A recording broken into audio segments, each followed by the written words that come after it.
அனைவருக்கும் வணக்கம். என்னுடைய காணொளிகள் பல வடிவத்தில் இருக்கும். அரசியல் பேசுவேன், சைக்காலஜி பேசுவேன், சட்டம் பேசுவேன், என்னுடைய பாட்டை போடுவேன், கலை சம்பந்தப்பட்ட நிகழ்ச்சிகளாக சொல்லுவேன். இப்படி பலதரப்பட்ட நிகழ்வுகளை உண்மையின் அடிப்படையில் தான் நான் காணொளியாக பதிவிடுவது வழக்கம்.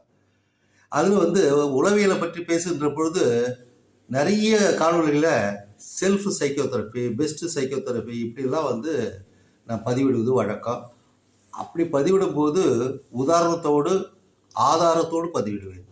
அந்த வகையில் நீங்கள் காலமே ஒரு நியூஸை பார்த்தேங்க. அது எனக்கு உற்சாகம் ஊட்டிய ஒரு செய்தியாக இருந்ததுனால, அது உளவியல் பார்வையாக இருந்தது காரணத்தால் தான் இதை காலையில் இந்த காணொலியை நான் பதிவிட்டு உங்களுக்காக நான் போஸ்ட் செய்கிறேன். என்னவென்றால், திரு ராகுல் காந்தி அவர்கள் இன்னைக்கு பீகாரில் எவ்வளவு கடுமையான தேர்தல் பிரச்சாரம் சூடு பிடித்து கொண்டு இருக்கிற இந்த வேளையில் அவர் ஒரு செயலை செய்தார். என்ன தெரியுங்களா?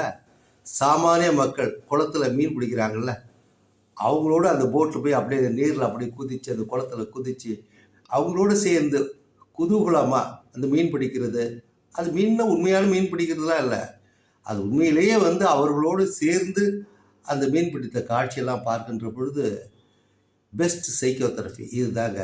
ஏன்னா அங்கே தேர்தல் களத்தில் ரொம்ப சூடான கடுமையான வார்த்தைகள்லாம் அவங்கெல்லாம் பேசுகிறது எல்லாம் பார்க்குறோம்.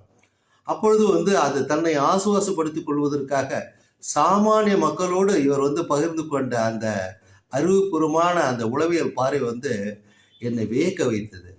இது முதல் படியாக அவர் செய்தது இல்லை.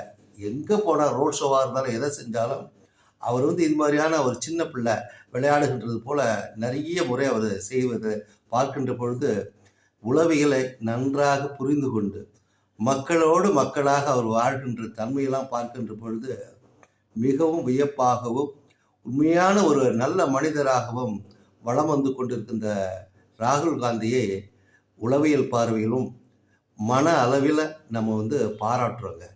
ஏன்னா இது மாதிரியான அவர் இன்னும் ரொம்ப முதிய வயசில் இல்லை, இளைஞராக தான் இருக்கிறாரு. இது மாதிரியான இளைஞர்களுடைய துடிப்பான இந்த செயல்கள்லாம் இளைஞர்களுக்கு ஒரு உத்வேகமாக இருக்கும் என்பதில் மாற்று கருத்து இல்லை. நன்றி, வணக்கம்.